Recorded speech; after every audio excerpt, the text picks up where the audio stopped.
Efeso 5, 1, 2, 8-10.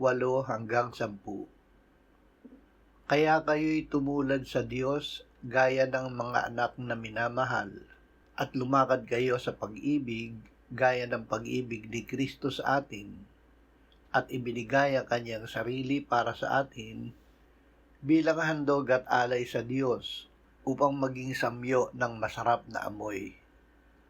Sapagkat kayo'y dating kadiliman, subalit ngayon ay liwanag sa Panginoon. Lumakad kayong gaya ng mga anak ng liwanag, sapagkat ang bunga ng liwanag ay nasa lahat ng mabuti, matuwid at katotohanan, na inaalam kung ano ang kalugod-lugod sa Panginoon. Si Jesus ang sukatan ng pag-ibig. Ang batayan sa pag-ibig sa kapwa ay hindi ang ating sariling damdamin.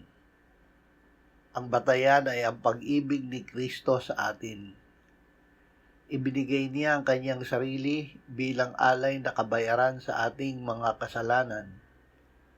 Sa simula pa ay nasa kanya na ang buhay, at ang kanyang buhay ang ilaw ng sanlibutan. Siya ang ilaw na hindi nagapi ng kadiliman. Pasanin mo'y dalhin